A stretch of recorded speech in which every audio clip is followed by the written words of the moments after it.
भक्ति में ओतप्रोत था और अब अचानक इतना कुटिल भाव है इसके मुख में और एक ही विचार इसके मन में, इस युद्ध में महादेव पर विजय।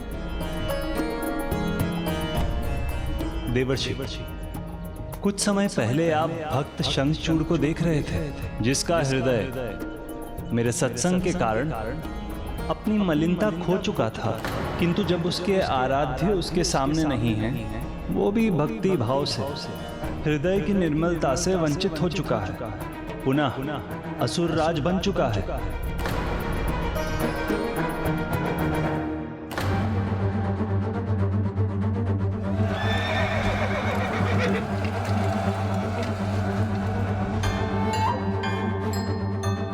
जब तक उसके पास देवी तुलसी के पतिव्रत का दूसरा कवच शेष है, मैं इस युद्ध को आगे नहीं बढ़ने दे सकता। अब समय आ गया है हमारी योजना के दूसरे चरण को क्रियान्वित करने का। ओम नमो भगवते वासुदेवाय, कृष्णाय नमो नमः। ओम नमो भगवते वासुदेवाय, कृष्णाय नमो नमः। ओम नमो भगवते वासुदेवाय, कृष्णाय नमो नमः। ओम नमो भगवते। अब इस समस्या का एक ही समाधान है, देवी तुलसी के पतिव्रत के कवच का भंग होना। ओम नमो भगवते वासुदेवाय, कृष्णाय नमो नमः।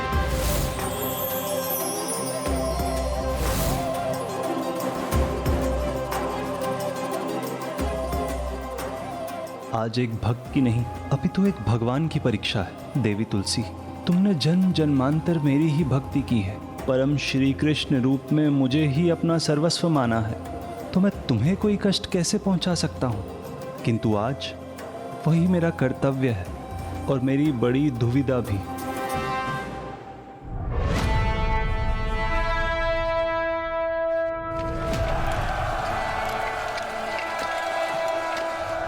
शंखचूड़ तो युद्ध के लिए आगे बढ़ भी चुका है, किंतु प्रभु का आदेश है। कल युद्ध आरंभ होने पर शंखचूड़ नारायण अस्त्र का प्रयोग करने का प्रयास करेगा, किंतु तुम्हें उसे ऐसा करने से रोकना होगा जिससे नारायण को अपने कर्तव्य निभाने का पर्याप्त समय प्राप्त हो। ये कंकड़ ही इसका विघ्न बनेगा।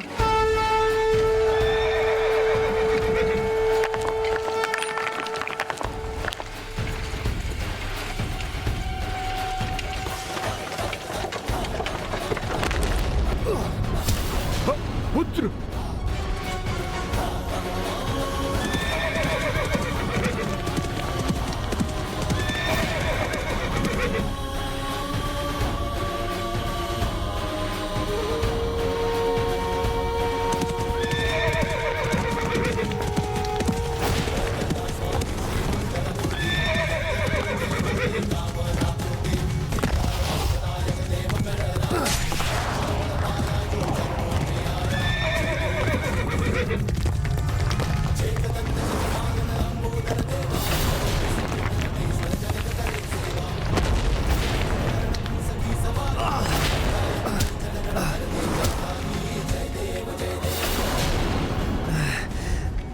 रथ गिरा तो क्या हुआ, फिर भी युद्ध करूंगा मैं।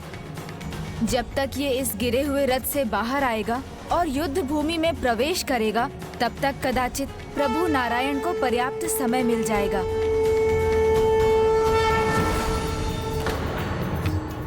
ओम नमो भगवते वासुदेवाय, कृष्णाय नमो नमः।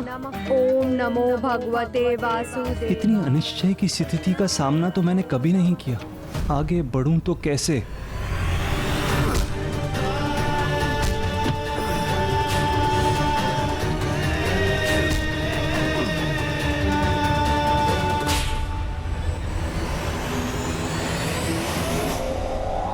ऐसी घटनाओं से विचलित नहीं होगा शंखचूड़। सुरक्षित हूं मैं और सुरक्षित ही रहूंगा, और सुरक्षित ही रहूंगा, और सुरक्षित ही रहूंगा।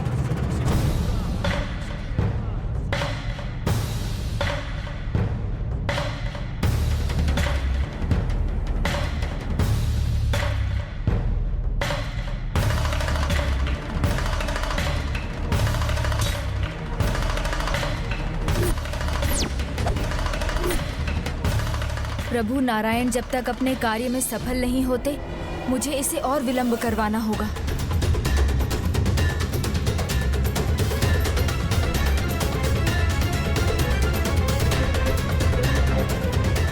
वहाँ शंखचूड़ के मार्ग में भूमि में एक दरार है, उसी का लाभ उठाऊंगा मैं।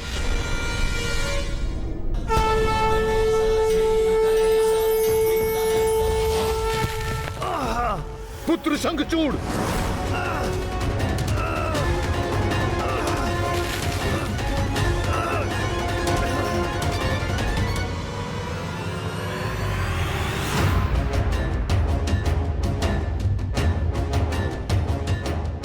देखो शंखचूड़, देखो तुम्हारा भविष्य भयंकर है और ये सारी अशुभ घटनाएं उसी का संकेत है।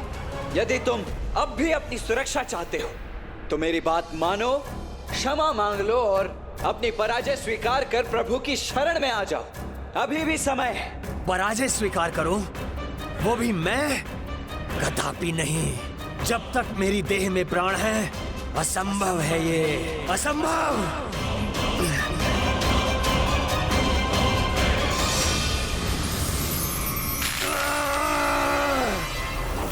ओम नमो भगवते वासुदेवाय, कृष्णाय नमो नमः।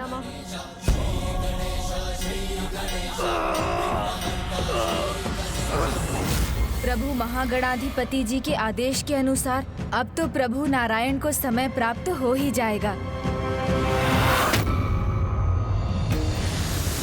ओम नमो भगवते वासुदेवाय, कृष्णाय नमो नमः। मेरी तुलसी और उसका पतिव्रत अब भी मेरे साथ है, जिसे कोई नहीं छीन सकता, कोई नहीं। एक पतिव्रता का पतिव्रत तो उसका आभूषण है, उसे दूषित करने का कर्तव्य कोई कैसे निभा सकता है?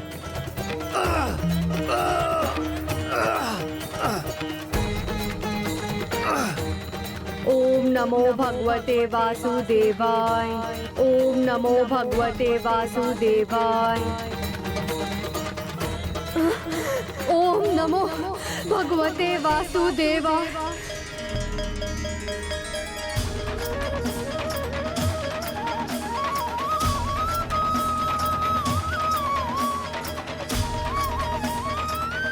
कहीं विघ्नहर्ता गणेश ही तो मेरे विघ्नकर्ता नहीं बन रहे हैं? ओम नमो भगवते वासुदेवाय। और समय व्यर्थ करना उचित नहीं। अब दुविधाओं के जाल से मुक्त होना ही होगा मुझे। आपको उचित अवसर प्राप्त हो, आपको पर्याप्त समय मिले, इसमें गणेश आपकी सहायता करेगा, किंतु इस कार्य का कठिन भाग तो आपको ही करना होगा। ओम नमो भगवते वासुदेवाय, कृष्णाय नमो नमः। विघ्नहर्ता यदि ये विघ्न उत्पन्न कर रहे हैं, तो वही इन विघ्नों को दूर भी करेंगे।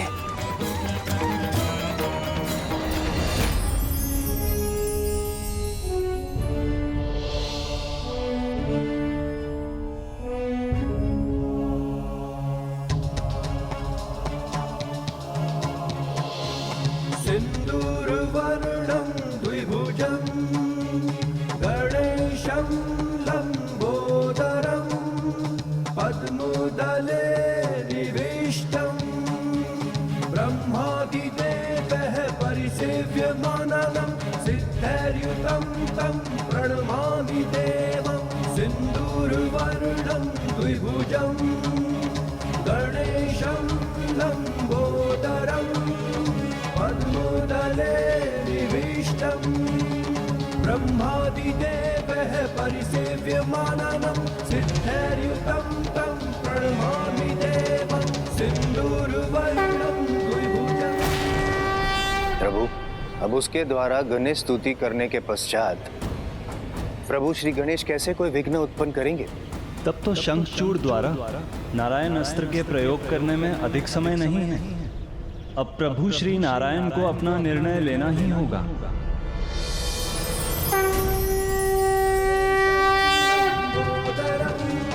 पद्मोदले निविष्टं ब्रह्मादिदेवः परिसेव्यमानं सिद्धैर्युतं तं तं प्रणमामि देवम्।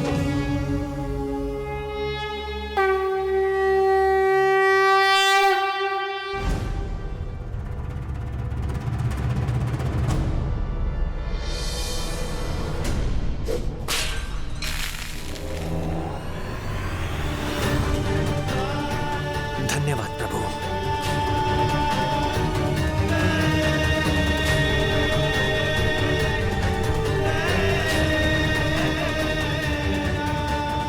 कभी कभी भक्तों के उद्धार के लिए भगवान को अपना हृदय कठोर कर पाषाण बनना पड़ता है, किंतु यही एकमात्र उपाय होता है भक्तों के जीवन को एक नवीन अर्थ देने का।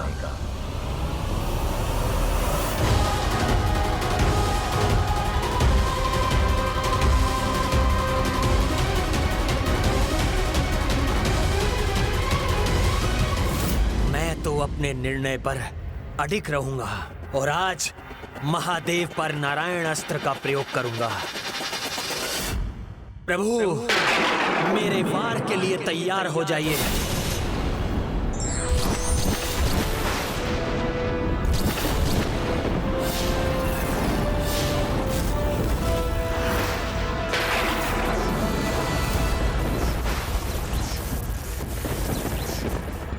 महादेव, जो स्थिति कल थी वही स्थिति आज भी है। नारायण अस्त्र का प्रयोग मेरा निर्णय है, इसलिए आप आज भी कुछ नहीं कर सकेंगे।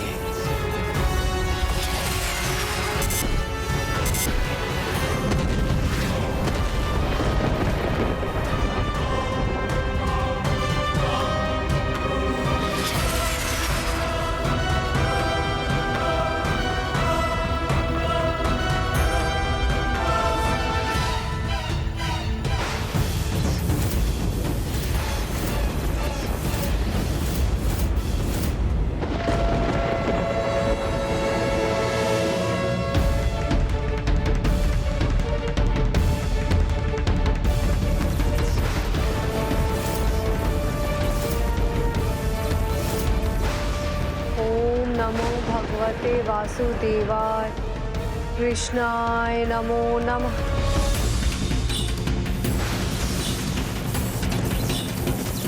अर्थात अभी भी प्रभु नारायण देवी तुलसी को प्रभावित नहीं कर सके हैं।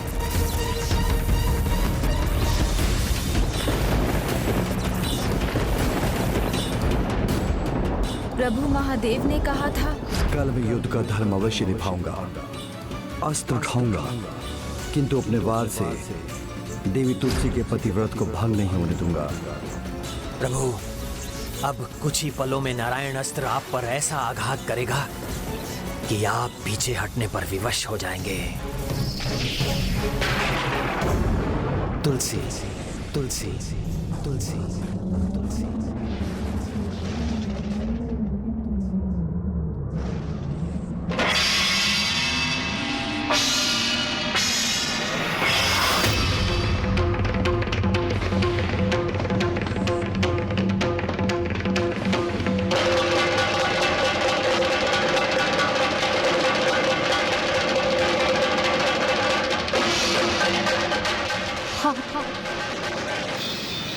आप आ गए स्वामी, आप आ गए स्वामी।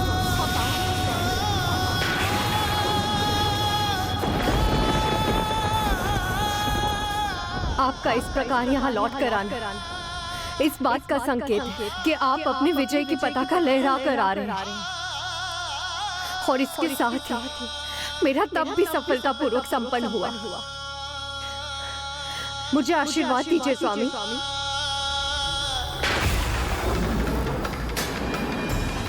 ऐसे पति जो अपनी पत्नी के सुख के कुछ भी कर सके। मुझे तो ये सब सुंदर लग रहे हैं, ये फलों की डलिया भी, ये सज्जा भी, और उसे सज्जित करने वाले ये हाथ भी। नाम जपती हो प्रभु श्री परम कृष्ण का और मन में वास करती है चंचलता, इसलिए मैं तुम्हें श्राप देती कि तुम भूलोक पर कि तुम मानव रूप में जन्म लो, मानव रूप में जन्म लो। नहीं नहीं, ये क्या देखा मैंने, ये कैसा विचार आ गया मेरे मन में।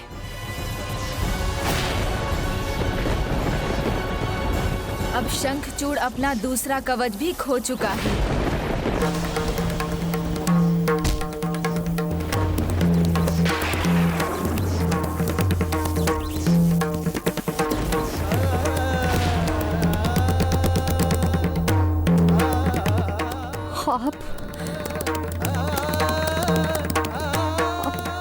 आप मेरे स्वामी नहीं।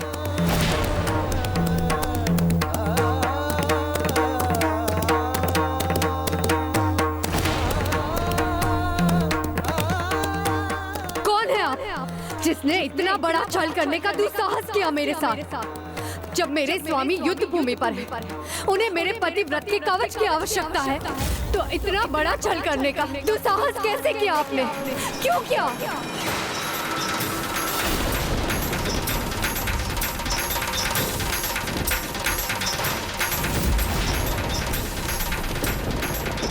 कौन हो तुम? अपना वास्तविक रूप दिखाओ मुझे।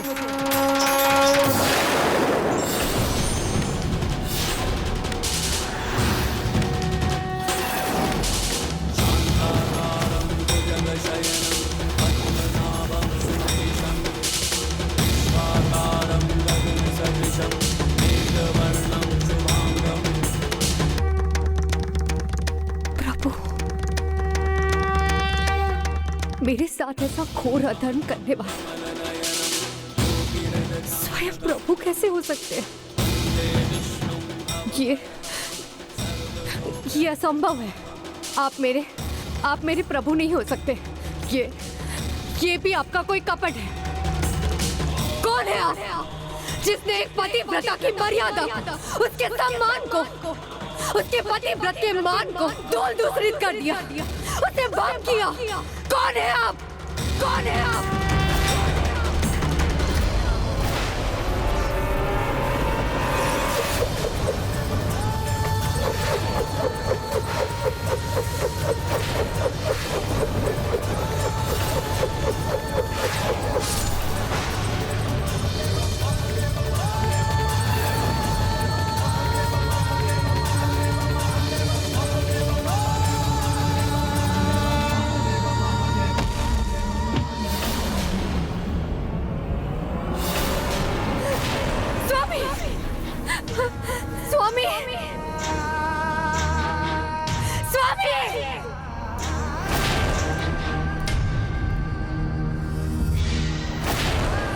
स्वामी,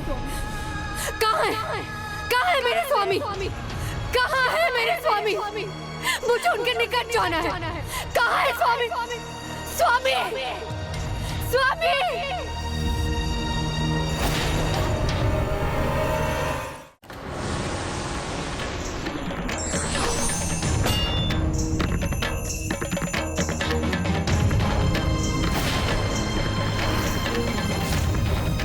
ये क्या हो गया? नहीं, ये अनर्थ कैसे हो गया? स्वामी, ये क्या हो गया? ये नहीं होना चाहिए था। मेरा ताप असफल नहीं होना चाहिए था। ये क्या हो गया आपको स्वामी?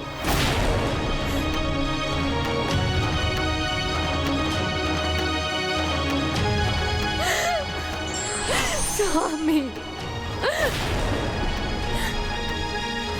स्वामी,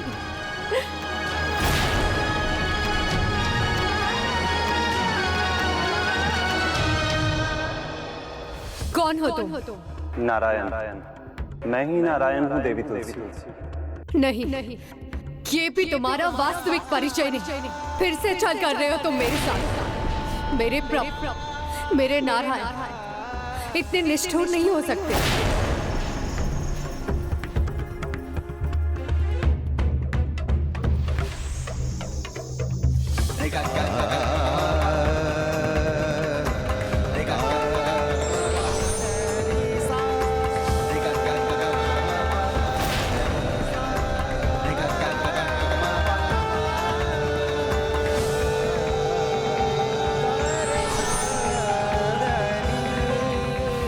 नहीं, मेरे प्रभु श्री परम कृष्ण, इतने कठोर नहीं हो सकते।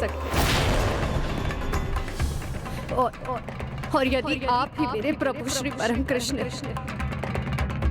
आप ही मेरे प्रभु श्री हरि नारायण हैं, तो मुझे याद नहीं थे जिनके दर्शन के लिए मैं इतना तड़पी हूं, वो मुझसे मेरा सब कुछ छीन लेंगे। मेरी अटूट भक्ति, मेरे स्नेह, मेरे प्रेम के बदले में मुझे इस प्रकार दर्शन देंगे कि मुझसे मेरे स्वामी को ही छीन लेंगे।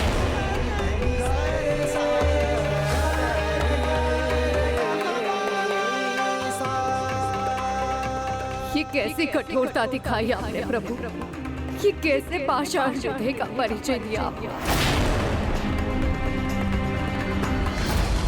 तो उचित है मैं आपको श्राप देती हूँ, आप पाषाण बन जाए, आप पाषाण बन जाए।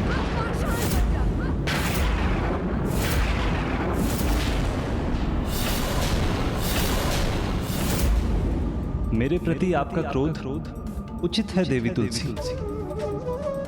आपने जो भी किया उचित किया।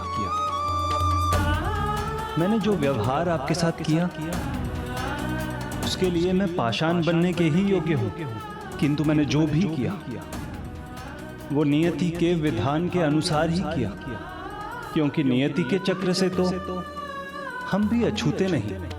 नियति प्रभु, अब आप मुझे, इस पतिव्रता नारी को, जिसके दोष रहित जीवन को आपने दोषपूर्ण बना दिया, जिसके वरदान समान जीवन को आपने अभिशाप में बदल दिया, उसे आप नियति की दुहाई दे रहे हैं। ये कैसी नियति है प्रभु, जिसने शुभ को अशुभ बना दिया, मेरे अटूट प्रेम और स्नेह को भंग किया, मेरी निष्ठा पर आघात किया, और वो आघात आपके भक्त के प्राण का आघात बन गया। देवी तुलसी, मैंने जो किया मैं वो करने के लिए विवश था, क्योंकि यही एक मार्ग था जिससे शंखचूड़ के अधर्म, अनीति भरे राज्य को समाप्त किया जा सकता था। वो आपसे ही शक्तियां पाकर सुरक्षित था। देवी तुलसी, ना ही आपका पतिव्रत भंग हुआ है और ना ही शंखचूड़ की मृत्यु हुई है।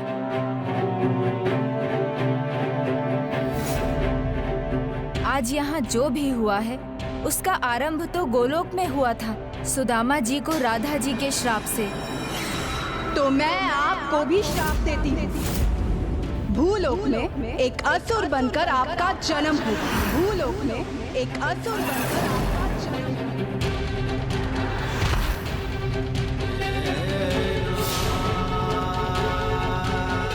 तुम्हारे प्रभु वही तो है तुम्हारे सामने, मुझे ही अपना प्रभु मान लो। तुलसी, तुमने मेरे प्रभु श्री परम कृष्ण को कहीं देखा है? तुलसी, सुदामा, सुदामा। और जो दरिद्रता आज आपने अपने स्वभाव में दिखाई है, वो उससे भी अगले जन्म में आपके साथ रहेगी। महादेव ने शंखचूड़ को मृत्यु नहीं, सुदामा जी को इस जन्म से मुक्ति दी है। अब सुदामा जी अपने श्राप के दूसरे भाग दरिद्र ब्राह्मण का जन्म लेने तक गोलोक में प्रभु श्री परम कृष्ण के साथ रहने का सुख पा सकते हैं।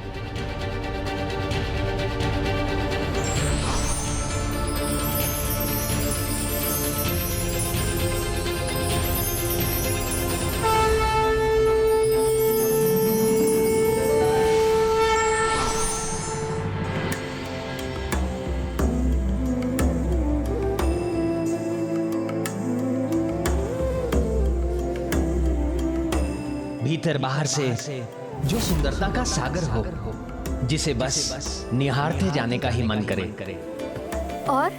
और जो इस फूलों की डलिया को सज्जित करने वाली है, उसके नेत्रों का तो बखान मैं क्या ही करूं। जैसे ओस की बूंदें सीप के भीतर मोती बनकर अपनी चंचलता का परिचय दे रही हो।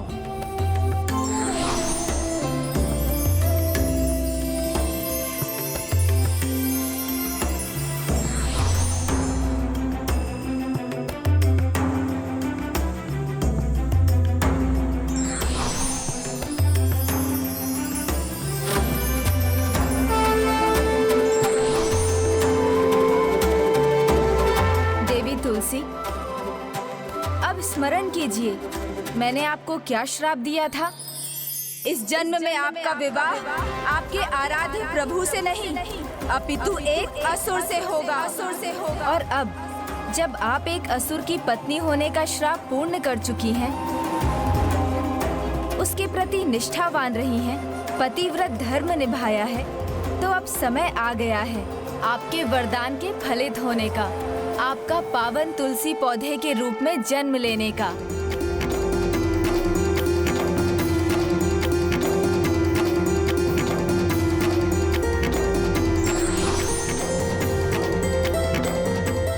मैं आपको आशीर्वाद देता हूँ। जो पवित्रता आपके मन में बहती है और उसी का एक अंश गंडकी नदी के रूप में बहेगा, और आप स्वयं पवित्रता का स्वरूप माना जाने वाला तुलसी पौधा बनेंगी, जो घर के आंगन में पूजा जाएगा।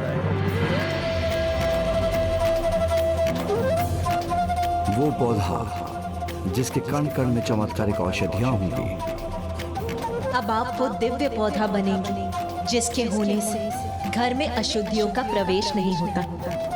और वो पौधा जो मेरी पूजा में मुझे सर्वाधिक प्रिय होगा, और मेरी पूजा उस पौधे के पत्र के बिना अपूर्ण रहेगी। मैं कोई भी भोग आपके पत्र के बिना स्वीकार नहीं करूंगा। और वो पौधा जिसके पत्रों के सेवन से विसूचिका जैसी महामारियों से लड़ने की शक्ति मिलेगी। वो पौधा जिसे मेरी पत्नी बनने का सौभाग्य मिलेगा।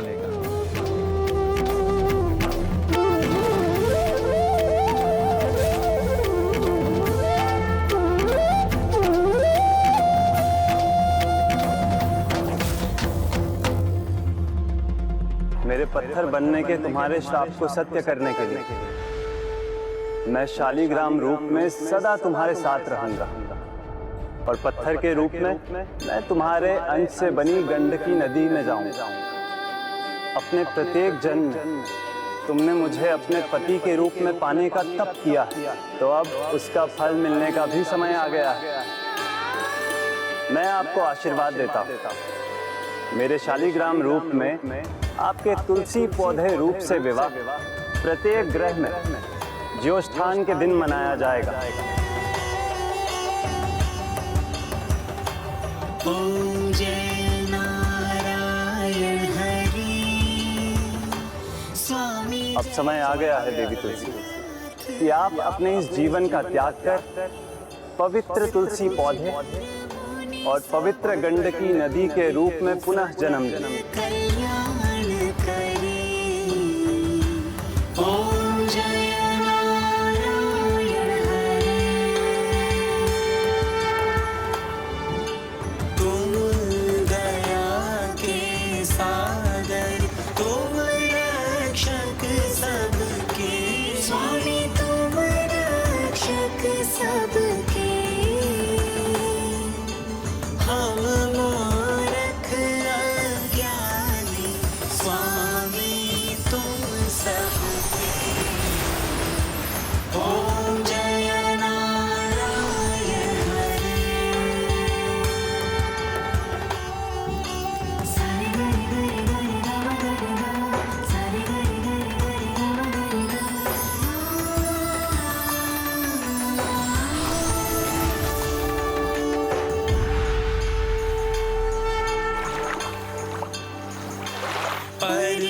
परमात्मा सर्वेश्वर प्राणपति मेरे स्वामी, प्राणपति मेरे। अपने हस्त बढ़ाओ, आस में हूँ तेरे।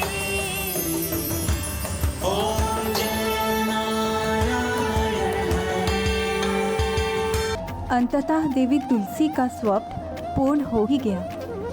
आप उन्हें पति रूप में प्राप्त हो गए।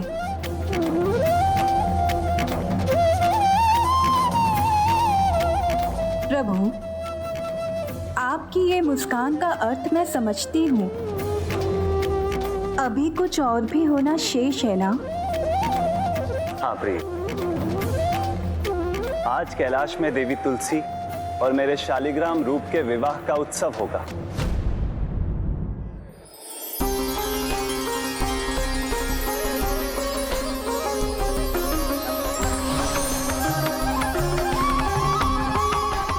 अद्भुत, अतुलनीय दिव्य दृश्य है ये। देवी तुलसी और प्रभु शालिग्राम का पवित्र मिलन।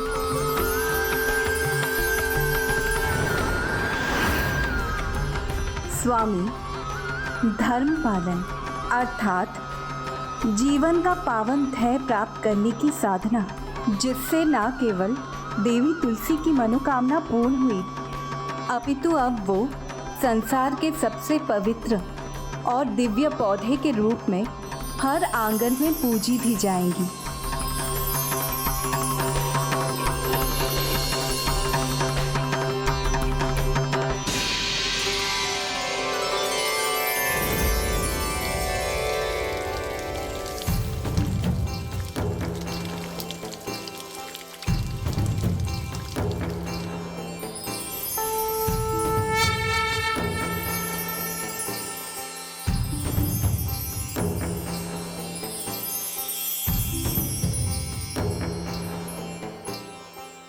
जहाँ विघ्नहर्ता गणेश है, वहाँ तो संसार का हित ही हित है।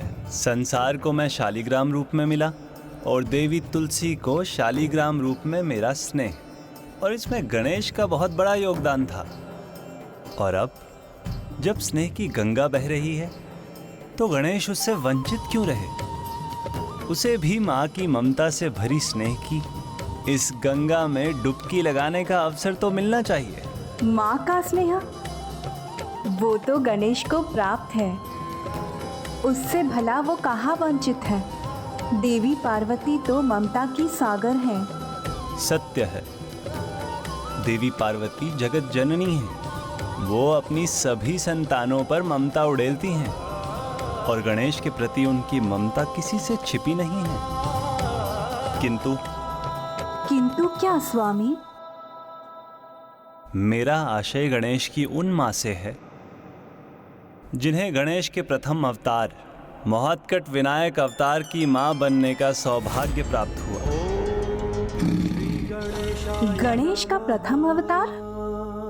हाँ प्रिय, समय आ गया कि जगत के साथ गणेश को भी ज्ञात हो कि गणेश ने अपना विनायक अवतार कब और कैसे लिया। किंतु ये इतना सरल नहीं होगा।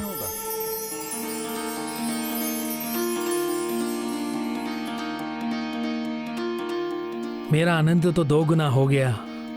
इस दिव्य घटना का साक्षी भी बना और गणेश के दर्शन पाकर मेरे नेत्रों को तृप्ति भी मिली।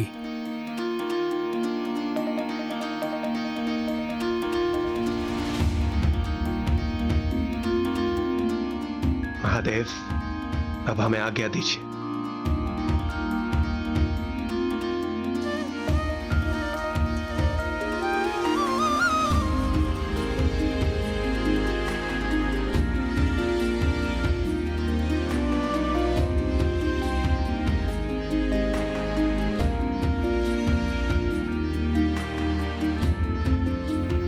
जब मेरी दृष्टि गणेश के मुख से नहीं हट रही है, तो उसकी माता की अवस्था कैसे कहूं, जो युगों युगों से अपनी संतान को देखने की चाह में पलकें बिछाए बैठी है।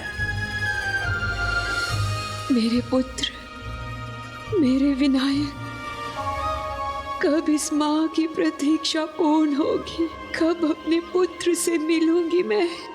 प्रणाम ऋषिवर।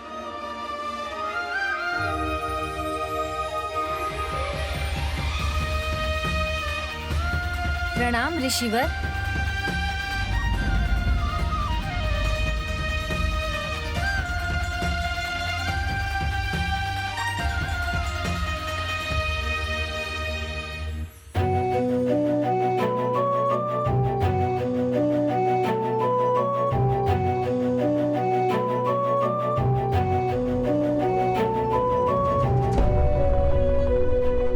आज तुमने दर्शन देकर मेरे नेत्रों को तो तृप्त कर दिया।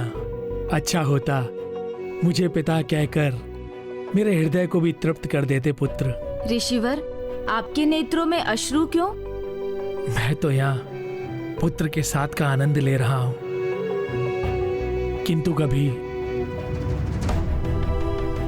तो उनके नेत्रों को तृप्त करो पुत्र, जो कई वर्षों से ही नहीं अपितु कई युगों से तुम्हारी प्रतीक्षा में है। उनके नयन तुम्हें देखने के लिए व्याकुल हैं पुत्र। तुम्हारी मां कभी तो उन्हें दर्शन दो।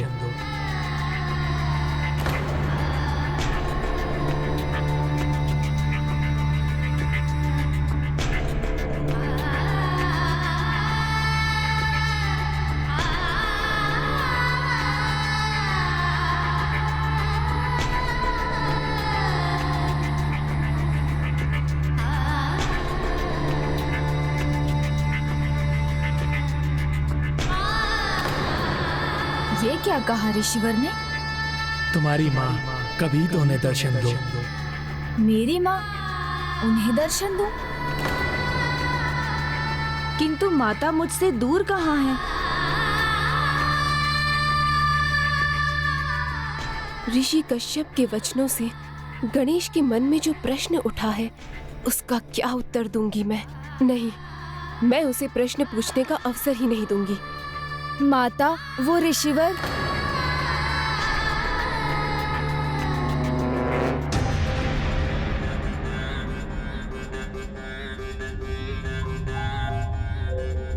कदाचित ऋषिवर ने सत्य ही कहा। भ्राता के साथ यात्रा, फिर मेरी तपस्या, माता के लिए तो समय ही नहीं रहा मेरे पास। नहीं, कल ही माता के लिए मैं कुछ विशेष करूंगा।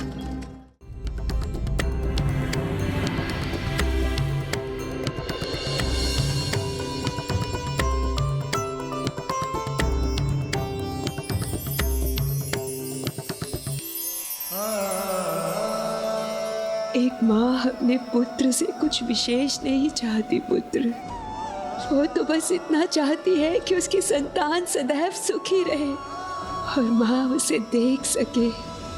बस एक बार आकर मुझसे भेंट कर लो पुत्र, एक बार आकर मुझसे भेंट कर लो पुत्र। हाँ माता, अवश्य।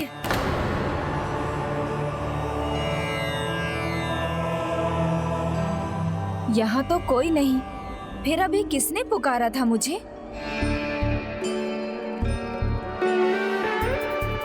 स्वामी गणेश के साथ ये जो कुछ भी घटित हो रहा है, ये उसके पूर्व अवतार से संबंधित है ना? क्या महर्षि कश्यप और देवी अदिति ही गणेश के पूर्व के एक अवतार में उसके माता पिता थे? उचित है, नहीं बताइए, परंतु इतना तो बता दीजिए, क्या गणेश के दर्शन के लिए व्याकुल देवी अदिति को गणेश के दर्शन प्राप्त होंगे? माँ पुकारे और एक आदर्श पुत्र ना सुने, ऐसा संभव नहीं है प्रिय। धीरज रखिए, समय के साथ आपको आपके अन्य प्रश्नों के उत्तर भी प्राप्त होंगे।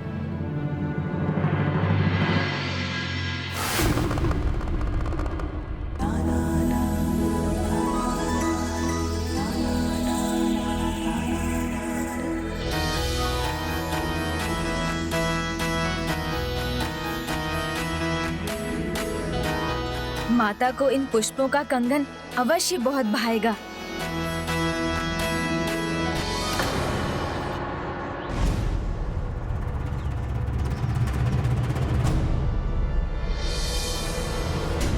ये कैसा आभास था, जैसे मैं यहाँ कैलाश में नहीं, पुष्पों के साथ किसी आश्रम में हूँ।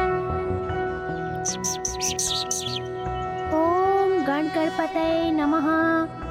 ओम गण गणपतये नमः। ओम गण गणपतये नमः। ओम गण गणपतये नमः।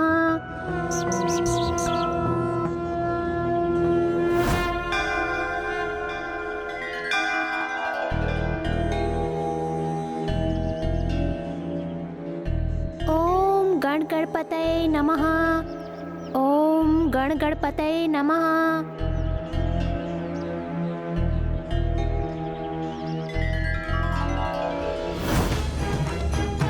गौरी नंदन श्री गणेश गणेश की जय।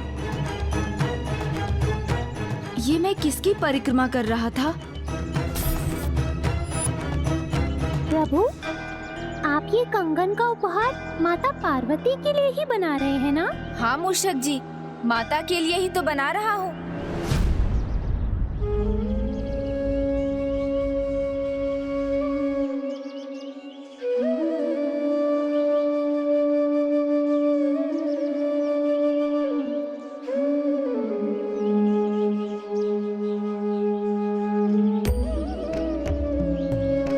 गुरु माता, आप ये लड्डू विनायक के लिए बना रही है ना? हाँ, उसी के लिए। विनायक तो नहीं आने वाला, फिर तो ये स्वादिष्ट लड्डू हमें ही मिलने वाले हैं। मुझे विश्वास है मेरा विनायक, मेरा पुत्र अवश्य आएगा और तब मैं उसे अपने हाथों से लड्डू खिलाऊंगी, वो भी जी भर।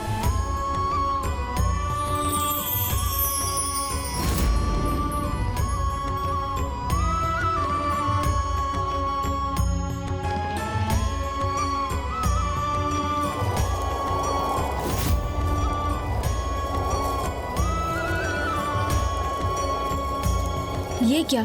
ऐसा लगा जैसे किसी ने मेरा स्पर्श किया हो। प्रभु, उड़ गए सभी पुष्प।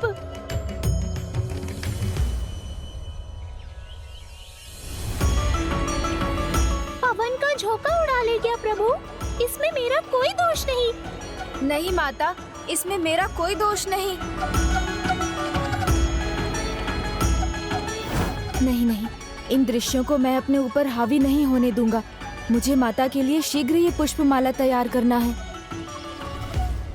अब ये पूर्ण हुआ, मुझे इसे माता को देने जाना होगा।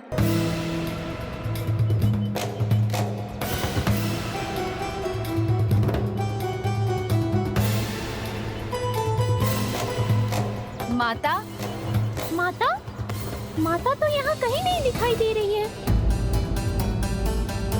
माता, माता, पुत्र, पुत्र, पुत्र, माता ने पुकारा है मुझे। पुकारा है? माता ने? तो मुझे क्यों नहीं सुनाई दिया प्रभु? मेरा पुत्र आ गया।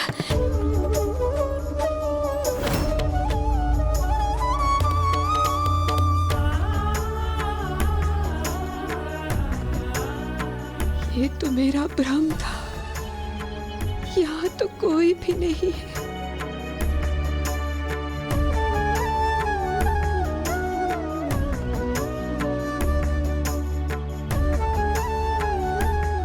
पुत्र, एक माँ का हृदय ये मानने को तैयार ही नहीं है कि तुम युगों पहले जा चुके हो।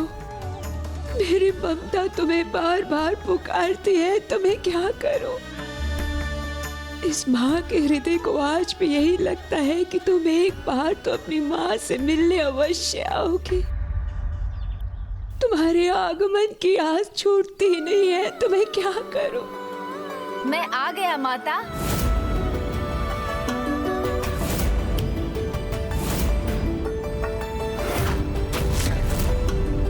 माता नहीं है ये, तो फिर कौन है?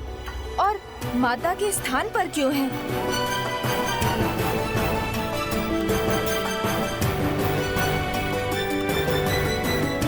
कौन है ये जिन्हें देखकर मेरे मन में जैसे भावनाओं का बांध टूट गया है? आप कौन है माता? मुझे ऐसा क्यों लग रहा है जैसे आपसे मेरा कोई पूर्व का परिचय है। क्या हुआ पुत्र गणेश? ये क्या कह रहे हो तुम? आज ये मेरे साथ क्या हो रहा है? पुत्र, इतने विचलित क्यों हो तुम? माता, कल से मुझे कुछ विचित्र दृश्य दिखाई दे रहे हैं, जैसे मैं किसी अन्य को ही माता। ये मैं क्या कह रहा हूँ? मैं माता से कहूँगा कि मैं किसी अन्य को माता बुला रहा था तो उन्हें कितनी पीड़ा होगी।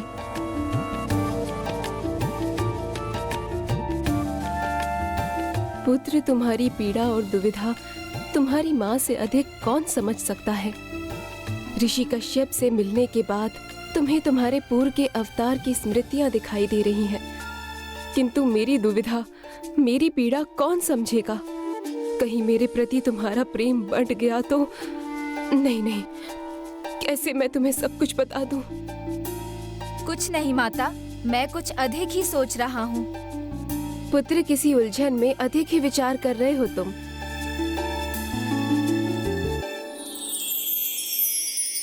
पुष्प कंगन?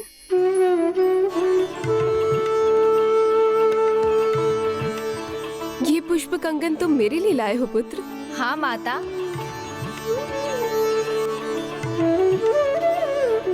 कितना सुंदर कंगन है ये। इसे तो मैं अवश्य पहनूंगी पुत्र, किंतु तुम्हारे लिए स्वादिष्ट व्यंजन पकाने के बाद।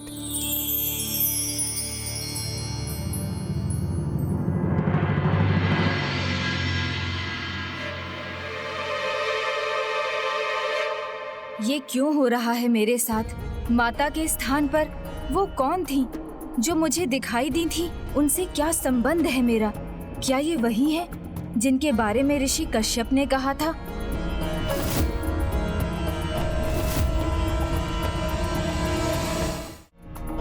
लो पुत्र, लो पुत्र। ये दृश्य फिर क्यों दिखाई देने लगे मुझे? तुम्हारे प्रिय मोदक।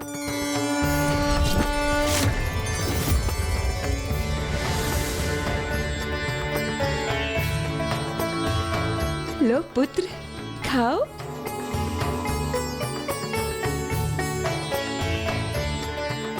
वाह माता, आपके हाथों के बने मोतीचूर के लड्डू तो मैं कभी भी खा सकता हूँ। लड्डू? पुत्र, ये तो मोदक है। तुम्हें यही तो सबसे प्रिय है ना? माता नहीं, उनके हाथों के बने मोदक भी नहीं। फिर मुझे वो देवी क्यों दिखाई दी और उन्हें माता क्यों बुलाया मैंने? कौन है वो? देवी अदिति की स्मृतियाँ मेरे पुत्र को दुविधा में डाल रही हैं। किंतु गणेश तो मेरा पुत्र है। मैं न उसे स्वयं से दूर देखना चाहती हूँ, न ही उसके स्नेह को बांटना चाहती हूँ। किंतु ये दृश्य, ये कैसे भुलाऊं इसे?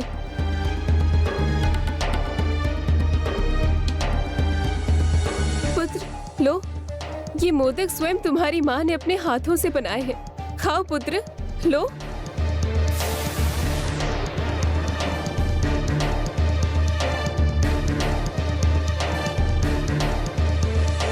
लो पुत्र।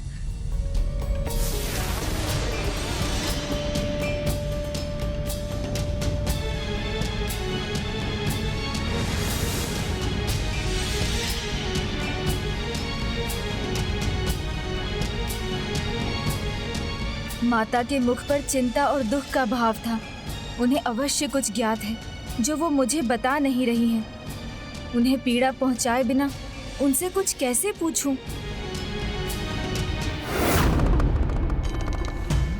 पिताश्री, पिताश्री ही मेरी सहायता कर सकते हैं। प्रणाम पिताश्री। मैं एक विचित्र उलझन में उलझ गया हूँ, उससे निकलने में मेरी सहायता कीजिए। पिताश्री, मुझे निरंतर कुछ आभास हो रहा है, जैसे कुछ स्मृतियाँ हो जो बार बार मेरे सामने तैर रही हैं, मुझे विचलित कर रही हैं। एक देवी के दर्शन हो रहे हैं जो माता के स्थान पर दिखाई दे रही हैं। मेरी इस दुविधा की जड़ में महर्षि कश्यप के शब्द ही हैं। उन्होंने कहा था कि तुम्हें अपनी माँ से भेंट करनी चाहिए। इसका रहस्य तुम्हारे प्रथम अवतार से जुड़ा है गणेश। मेरा प्रथम अवतार? हाँ पुत्र, आज से पहले भी तुम्हारे अवतार हुए हैं और भविष्य में कलयुग में श्री नारायण के कल के अवतार के साथ भी तुम फिर अवतार लोगे। हाँ पुत्र, चारों युगों में परम ब्रह्म महागणाधिपति जी के अवतार के रूप में तुम्हारा प्रकट होना तुम्हारी नियति है। सतयुग में मोहत्कट विनायक के रूप में तुम्हारा प्रथम अवतार हुआ था, जिसमें तुम 10 भुजाधारी थे और सिंह तुम्हारा वाहन था। फिर त्रेता युग में तुम्हारा दूसरा अवतार मयूरेश्वर गणपति के रूप में हुआ, जिसमें तुम 6 भुजाधारी थे और मयूर तुम्हारा वाहन था। और द्वापर में तुम हमारे पुत्र हो, विघ्नहर्ता गणेश। इस अवतार में तुम्हारी 4 भुजाएं हैं और मूषक तुम्हारा वाहन है।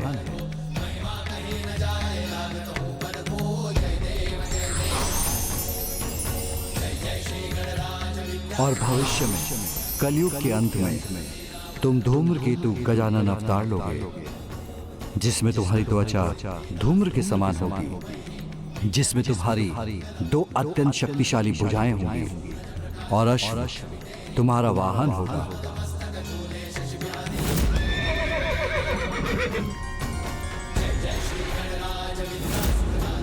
इस प्रकार चारों युगों में संसार को तुम्हारे 4 मुख्य अवतारों का परिचय प्राप्त होगा।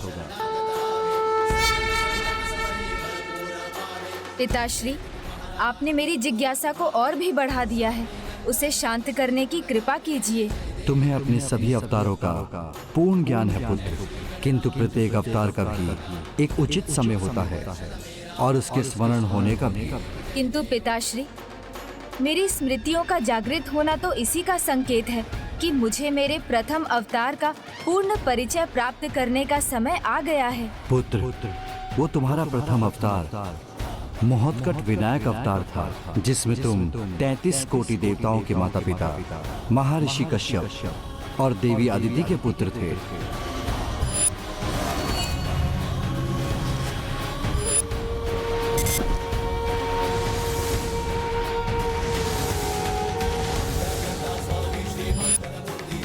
तुम्हें उस जन्म का स्मरण इसलिए हो रहा है क्योंकि तुम्हारे प्रथम जन्म की माता देवी अदिति 2 युग बीत जाने पर भी तुम्हें पुत्र रूप में देखने के लिए लालायित है।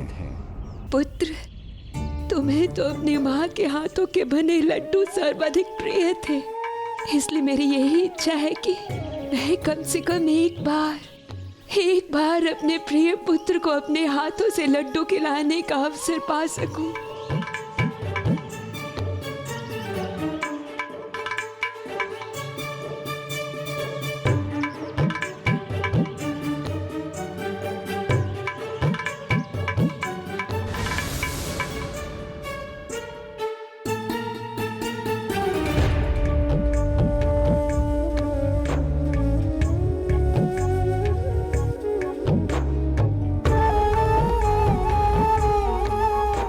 जिनके प्रेम का आभास तुम्हें हुआ है, वो ममतामयी माँ देवी अदिति वर्षों से ही नहीं, युगों से तुम्हारी एक झलक पाने की प्रतीक्षा कर रही हैं। पुत्र प्रेम में आकुल ऐसी माँ जो अपना दुलार तुम पर न्यौछावर करना चाहती हैं, उन्हें उनके पुत्र अर्थात तुम्हारे एक दर्शन का अवसर तो मिलना ही चाहिए।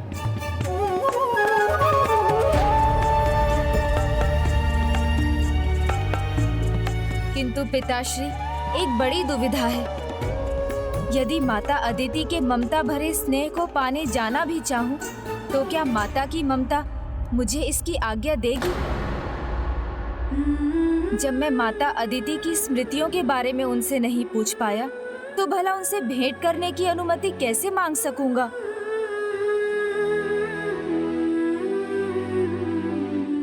प्रिय, पुत्र गणेश की दुविधा मिटाने का यही एक उपाय है, और माँ होकर आप माँ के हृदय की पीड़ा को भली भांति समझ सकती हैं। स्वामी, मैं गणेश को वहां जाने की अनुमति कैसे दूं?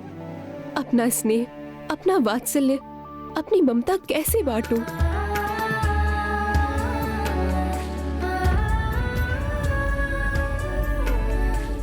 माता यहाँ?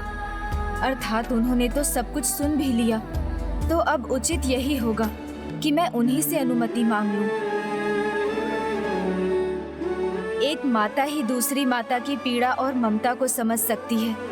पुत्र का तो कर्तव्य है माता को सुखी रखना, इसलिए मुझे दुविधा से मुक्त कीजिए माता।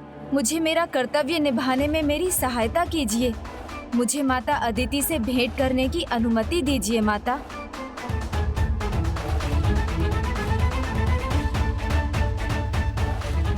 तुम्हारी दुविधा ने तो अब मेरे मन में भी दुविधा उत्पन्न कर दी है कि कहीं वहां जाकर तुम मुझे भूल ना जाओ, मेरी ममता को ना भूल जाओ।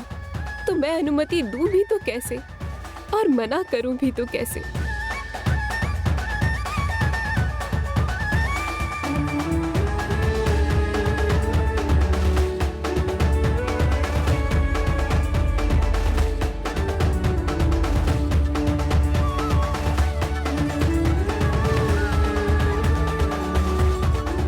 माता, आपकी अनुमति नहीं होगी तो मैं कदापि नहीं जाऊंगा। एक माता को दुखी कर दूसरी माता को सुख देने का कोई अर्थ नहीं। फिर भले ही माता अदिति और कितने ही युग मुझे पुकारती रहें, मेरी राह देखती रहें। माता, कुछ तो कहिए, मैं आपकी हाँ या ना दोनों को ही स्वीकार करूंगा।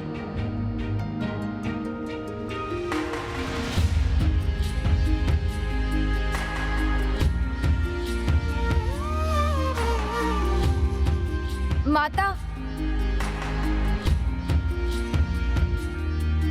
नहीं, माता को मेरा जाना स्वीकार नहीं।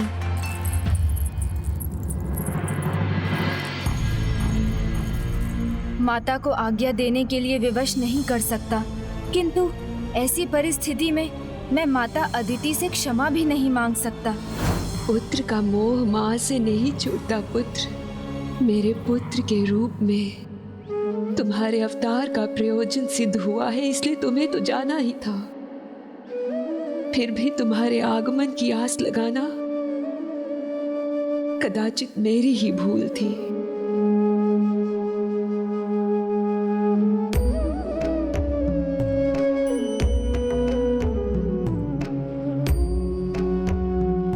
आओ बालको, सभी लड्डू खा लो।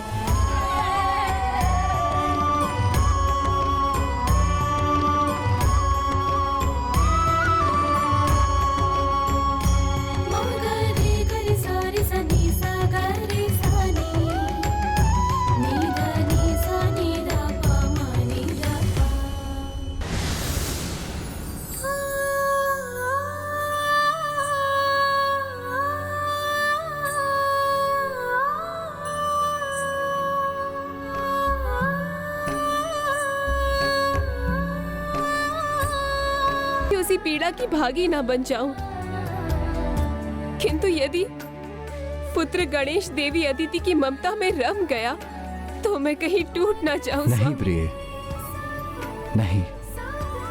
चंदन की सुगंध दूर जाकर भी चंदन से विलग नहीं होती, और कभी कभी तो स्नेह दूर जाने पर और फलता है।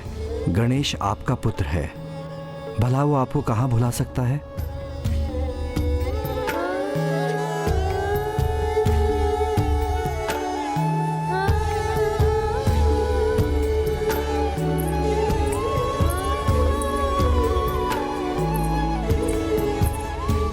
ममता के आंगन में स्वार्थ और शंका का कोई स्थान नहीं है प्रिय। वहां तो केवल विश्वास का वास है, और यही विश्वास की श्वास तो देवी अदिति भी ले रही हैं। मैं जानती हूँ पुत्र, हम दोनों ही अपनी नियति से बंधे हैं। एक तरफ ये माँ है जो अपनी ममता से विवश है, और दूसरी ओर तुम हो जो अपने कर्तव्यों और दायित्वों से विवश हो।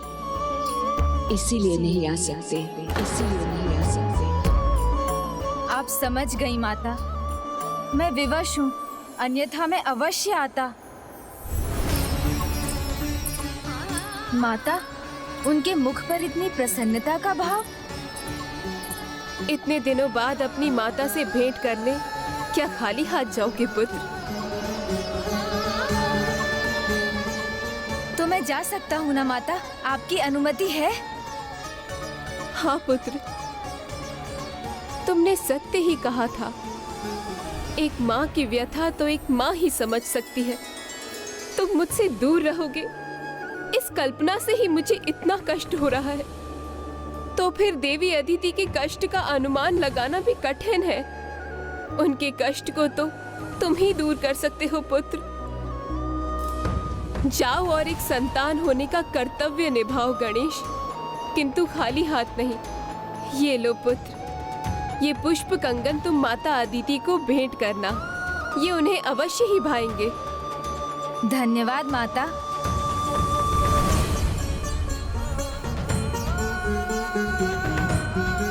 किंतु माता, एक समस्या तो अभी भी है। क्या पुत्र? अब क्या समस्या है? अपने पूर्व अवतार की मुझे कोई स्मृति ही नहीं है, तो मैं माता अदिति के पास कैसे पहुंचूं?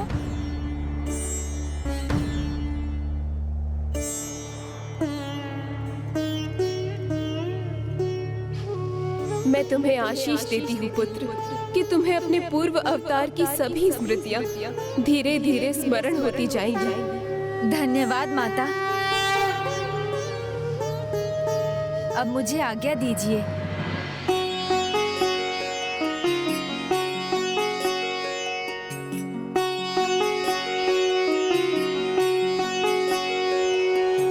विदा है तू गजानन खड़े माँ के आगे, माँ के मन को उलझाए अंदेशों के धागे। गजानन को सजन नैन माता ने हारे, सम्मित न कर दे पुत्र मन में विचारे। जय गणेश जय गणेश जय गणेश देवा, माता जानी पार्वती पिता महादेवा।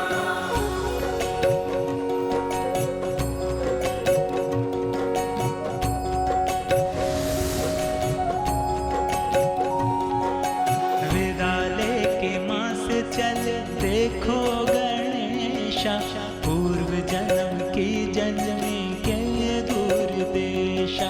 हृदय थाम देखे माता गणपति को जाते, शिव शंभो माता को ढाढ़स बंधाते। जय गणेश जय गणेश जय गणेश देवा, माता जानी पार्वती पिता। प्रिय, किसी भी माँ के लिए अपने पुत्र के प्रति ममता सर्वोपरि है, किंतु आपने अपनी ममता पर स्वार्थ की छाया तक नहीं पड़ने दी।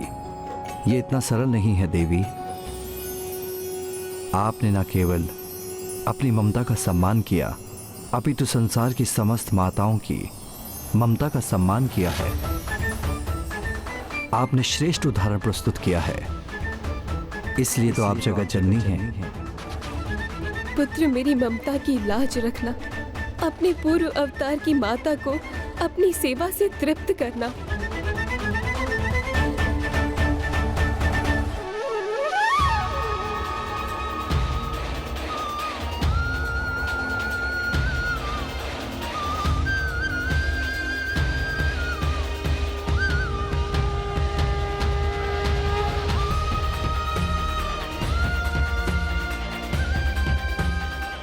मूषक जी, दाहिने मुड़िए।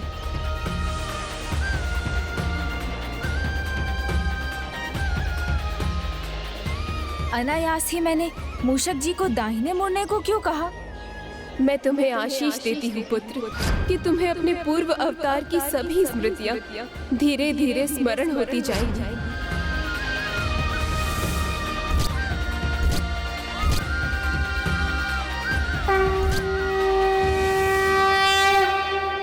प्रभु, हम सही दिशा में जा रहे हैं ना? आगे मार्ग नहीं दिखाई दे रहा है।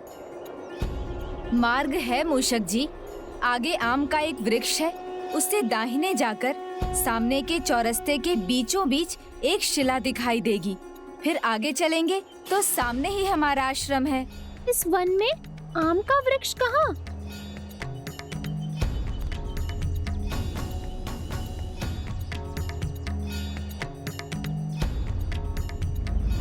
आम का वृक्ष तो है यहाँ। यहाँ से दाहिने जाना है।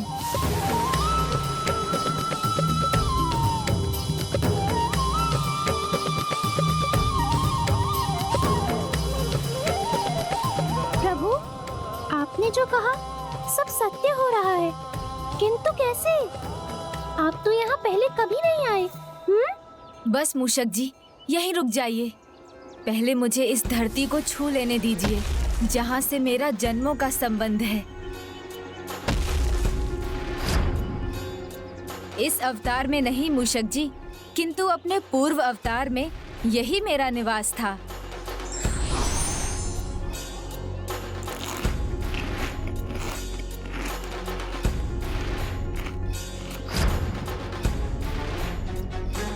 किंतु मैं कहाँ रुकने वाला था।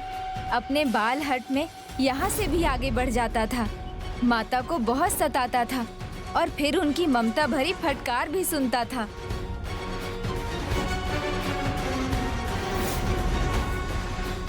हमारा आश्रम, उसके निकट सब कुछ वैसा ही है। वो अश्वत्थ वृक्ष देख रहे हैं मूषक जी? वहाँ पिताजी महर्षि कश्यप ध्यान करते थे। और ये जलाशय, ये तो वही है जहाँ से माता प्रतिदिन जल भर कर लाती थी।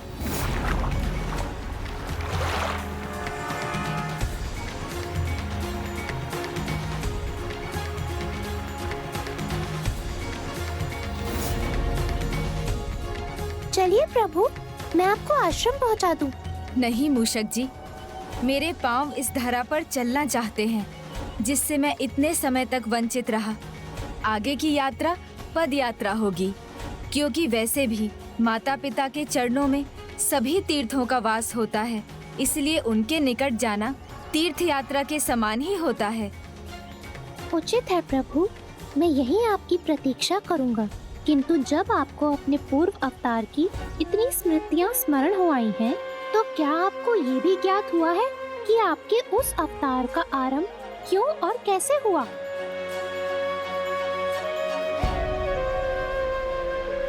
आरंभ कैसे हुआ? प्रभु, जब आपको अपने पूर्व अवतार की इतनी स्मृतियां स्मरण हो आई हैं, तो क्या आपको ये भी ज्ञात हुआ है कि आपके उस अवतार का आरंभ क्यों और कैसे हुआ? आरंभ कैसे हुआ?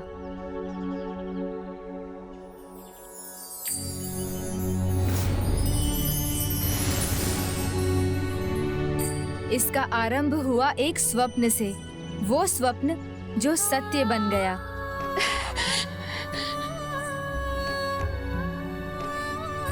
क्या हुआ देवी? आपने कोई दुस्वप्न देखा क्या? नहीं स्वामी,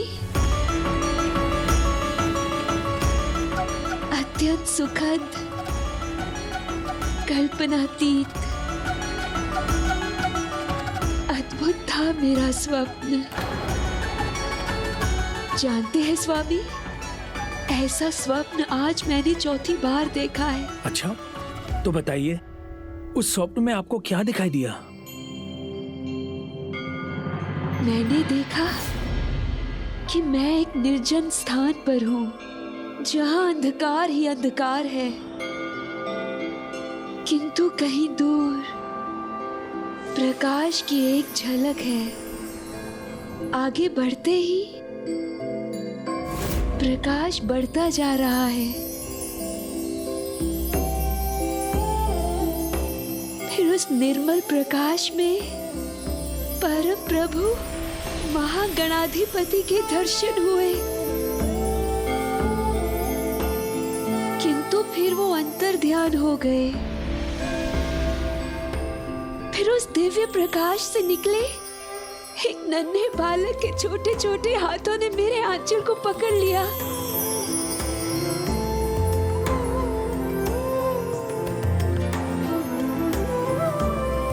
स्वामी, मुझे एक नन्हे बालक के दर्शन तो हुए, किंतु प्रकाश के कारण मैं उसकी छवि स्पष्ट रूप से देख नहीं पाई।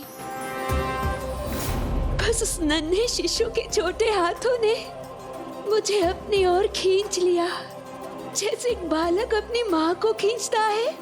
फिर मेरे भीतर ममता का सागर उमड़ आया। संभव है आपका ये स्वप्न मकर संक्रांति के भोज से संबंधित है, जिसमें आपने अपनी सभी संतानों को निमंत्रित किया है। तभी आपको ऐसी अपार ममता का बोध हो रहा है देवी।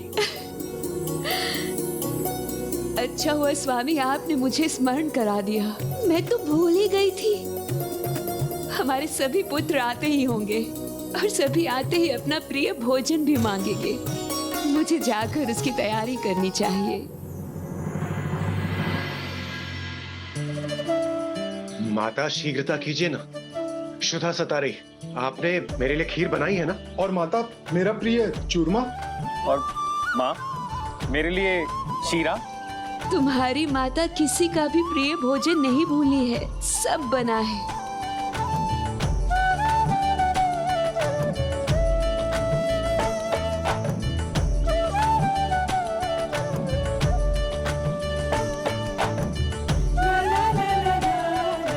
माता, ये भोजन के 2 अधिक पात्र किसके लिए? क्या कोई आने वाला है?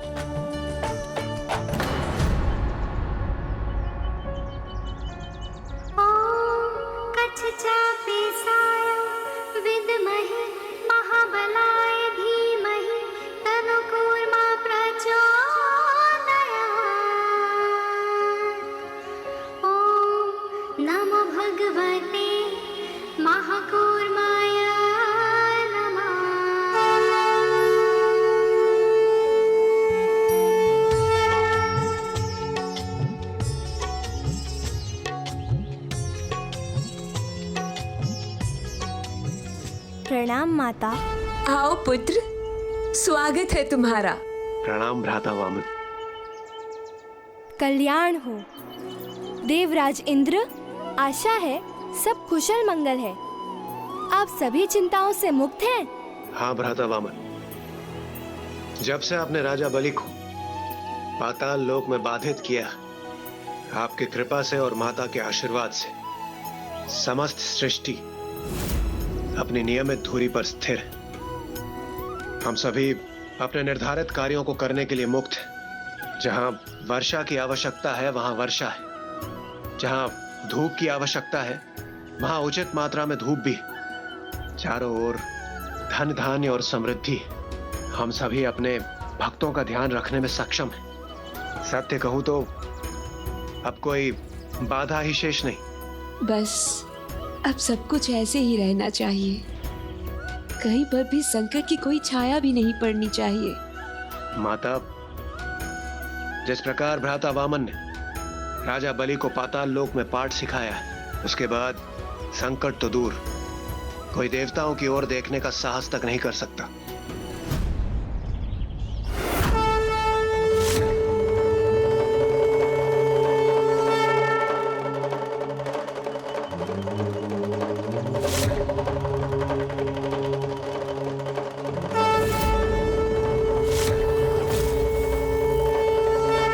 अब अन्य बातें बंद। ये भोजन का समय है, हमें भोजन का आनंद लेना चाहिए। आसन ग्रहण करो पुत्र।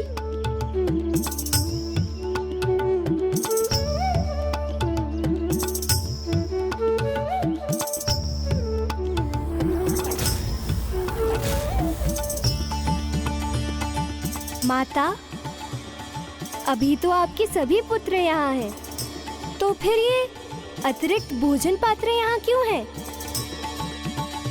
क्योंकि मुझे आभास हो रहा है जैसे मेरा एक और पुत्र है जिसका आगमन होने वाला है।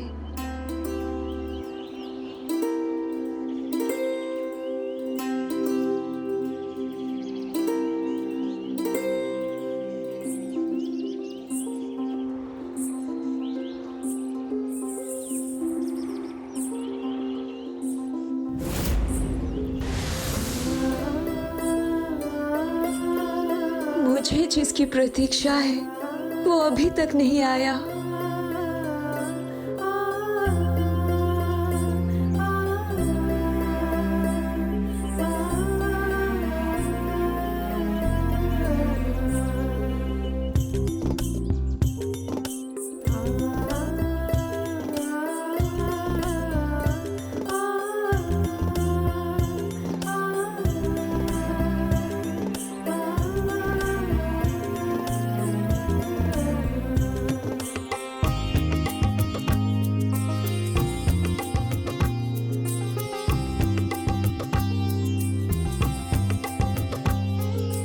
माता, प्रत्येक मकर संक्रांति के शुभ अवसर पर आप अपने पुत्रों को उनका प्रिय भोजन करवा के आनंदित होती हैं, किंतु आज मैं आपको उतना आनंदित नहीं देख रहा हूँ। क्या बात है? सत्य कहा पुत्र। आज मुझे पूर्णता का आभास ही नहीं हो रहा।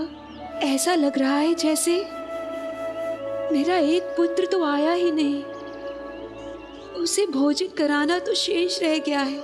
माँ, वो अभी तक नहीं आ सके, किंतु आएंगे अवश्य। वो आपको निराश नहीं करेंगे। कौन आएंगे?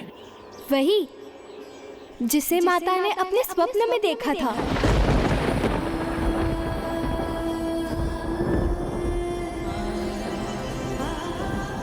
किंतु मैंने तो स्वप्न में प्रभु महागणाधिपति जी को देखा था।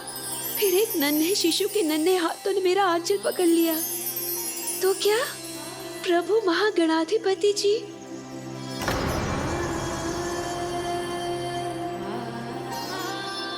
जो वाक्य आपने अधूरा छोड़ा है माता, उसे मैं पूरा कर देता हूँ। परम ब्रह्म महागणाधिपति जी आपके पुत्र के रूप में अपना प्रथम अवतार लेंगे।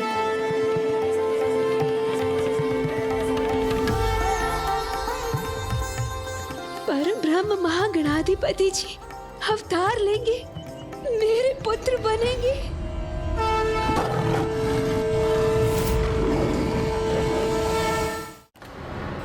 ईश्वर के प्रत्येक अवतार के पीछे कोई न कोई उद्देश्य अवश्य होता है। जैसे बलि के उद्धार के लिए आपका अवतार हुआ था, जैसे तारकासुर के वध के लिए महादेव पुत्र कार्तिकेय का अवतार हुआ था, और अब परम ब्रह्म श्री महागणाधिपति जी का अवतार होगा। किंतु उनका उद्देश्य क्या होगा? नरांतक और देवांतक, सरल सहज ब्राह्मण दंपति रुद्रकेतु और देवी शारदा के जुड़वा पुत्र। माँ, पिताश्री, हमें अपना आशीष दीजिए, हमारा तप सफल हो। हमारी कामना है कि तुम तप करके ऐसा तेज प्राप्त करो कि संसार तुम्हें एक साधारण ब्राह्मण रुद्रकेतु और उसकी पत्नी शारदा की संतान के रूप में नहीं, अपितु तुम्हारे तप और तेज से प्रभावित होकर नरांतक और देवांतक के नामों से जाने। हम वचन देते हैं पिताजी, आपकी कामना पूर्ण किए बिना हम नहीं मानेंगे। भगवान शिव को प्रसन्न करके ही रहेंगे, अन्यथा तपस्या करते रहेंगे। अब हमारे जीवन का बस एक यही उद्देश्य है। उद्देश्य चाहे जो भी हो, मेरे प्रभु मेरे पुत्र के रूप में अवतार लेंगे, ये मेरे लिए परम सौभाग्य की बात है। अर्थात आपने अपना प्रथम अवतार तभी लिया था प्रभु, है ना? मूषक जी, जैसा पिताश्री प्रभु महादेव ने कहा था, प्रत्येक अवतार के आविर्भाव का एक समय होता है और वो समय अब निकट था।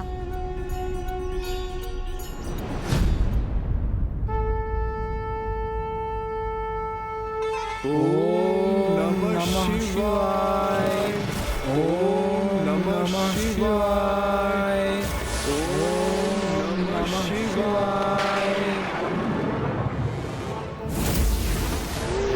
ओम नमः शिवाय, ओम नमः शिवाय, ओम नमः शिवाय, ओम नमः शिवाय, ओम नमः शिवाय।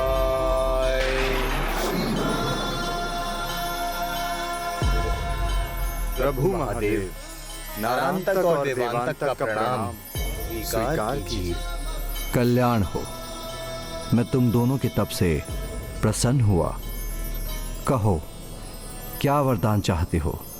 हमें ये वरदान दीजिए प्रभु कि देवता, यक्ष, गंधर्व, मनुष्य, नाग, पशु कोई भी हमारा वध ना कर सके। हम इन सभी पर अजय रहें। तथास्तु तथास्तु तथास्तु।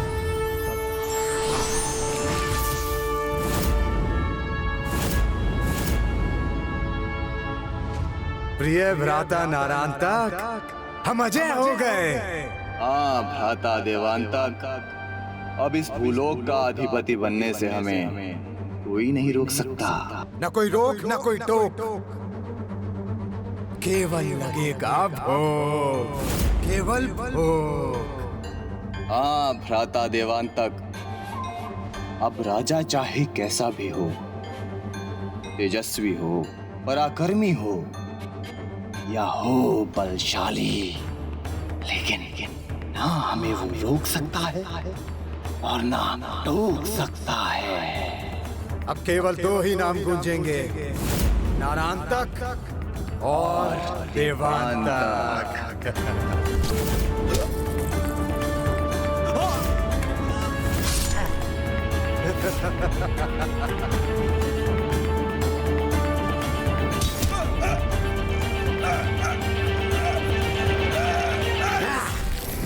भूलोक ही क्या, हमारी सत्ता तो स्वर्ग और पाताल लोक में भी होगी, वो भी बिना किसी रोक टोक। हम बनेंगे अब त्रिलोकपति। वीरू देवताओं, जाओ, चले जाओ यहाँ से। अपने प्राणों की सुरक्षा चाहते हो तो हमारे अधीन त्रिलोक में कहीं दिखाई मत देना, अन्यथा आजीवन कारागार में बंदी बना देंगे।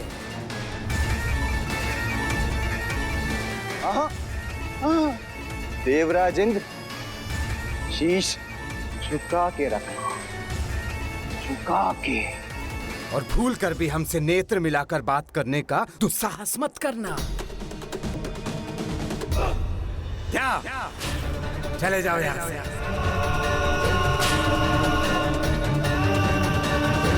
जब जब धरती पर अत्याचार बढ़ता है, पाप और अधर्म का राज होता है, तो धर्म की सत्ता स्थापित करने हेतु एक अवतार जन्म लेता है।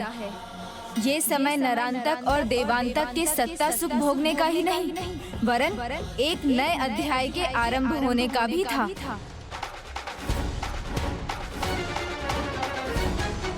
फिर क्या हुआ प्रभु? देवता फिर कहाँ गए?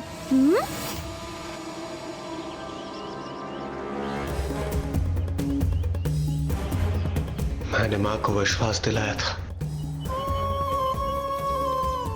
क्या हुआ देवराज इंद्र, आप यहाँ रुक क्यों गए? भीतर जाने का धैर्य मुझ में नहीं है। हमने माँ को आश्वासन दिया था कि किसी भी स्थिति में कोई भी असुर हम पर आक्रमण नहीं करेगा, किंतु दुर्भाग्यवश हमें ऐसी अवस्था में यहां आना पड़ा। यदि माता हमें ऐसी अवस्था में देखेगी तो उनका हृदय आहत होगा। हमारा लौट जाना ही उचित होगा। माँ का हृदय तो तब भी आहत होगा पुत्र, यदि उसकी संतानें अपनी माँ से अपना दुख बांटने बिना ही लौट जाएं। संकोच में अपनी माँ से अपना दुख बांटने में वो स्वयं को असमर्थ समझे। क्या हुआ है पुत्रों? ऐसा कौन सा संकट आया है जो तुम सब ऐसी अवस्था में यहाँ हो?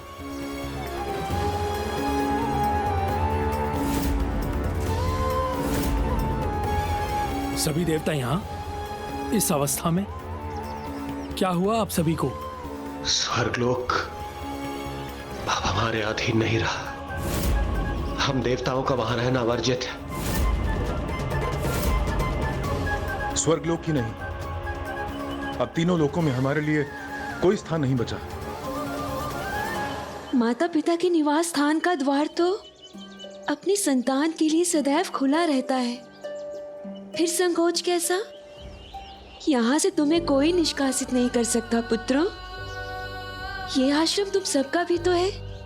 आओ, भीतर आओ। नहीं माता, यदि उन दोनों दुष्टों को ज्ञात हो गया कि हम यहाँ हैं, तो केवल हमें बंदी ही नहीं बनाएंगे, वो आपको भी कष्ट देंगे और हम ऐसा नहीं कर सकते। हम यहाँ शरण लेने नहीं, हम तो केवल आपका आशीर्वाद लेने आए हैं माता। कौन है वो दुस्साहसी जिन्होंने तुम्हें इस प्रकार विवश किया है? नरांतक और देवांतक।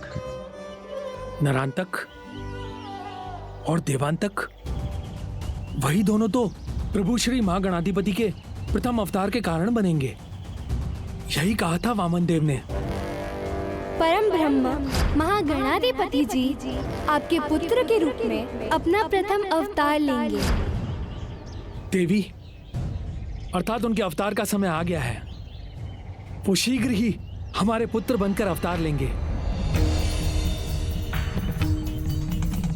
माता, अब आप ही हमारी रक्षा कर सकते हैं। इस कष्ट से अब आप ही हमें मुक्त करा सकते हैं माता। जिस प्रकार आपने प्रभु श्री विष्णु के अवतार को पुत्र रूप पाकर हमें राजा बलि से छुड़ाया था, अब समय आ गया है माता।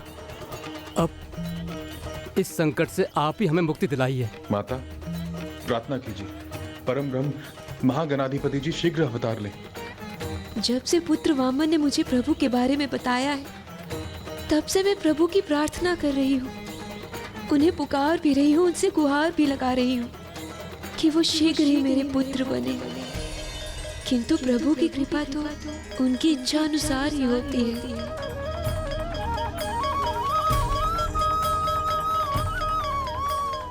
एक माँ के होते हुए उसकी संतान को किसी भी बात की चिंता नहीं होनी चाहिए। अपनी संतान की रक्षा करने के लिए ये माँ असंभव को भी संभव बनाने का प्रयास करेगी। मैं अभी से प्रार्थना आरंभ करूंगी और जब तक प्रभु की आशीष मुझ पर नहीं होगी, मैं उनकी प्रार्थना करना नहीं छोड़ूंगी। धन्यवाद माता, अब हमें अनुमति दीजिए।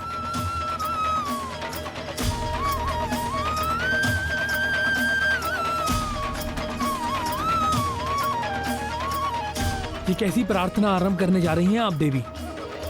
मैं इस संसार की सबसे सौभाग्यशालिनी माता बनूंगी जब महागणाधिपति जी स्वयं मेरे पुत्र रूप में अवतार लेंगे।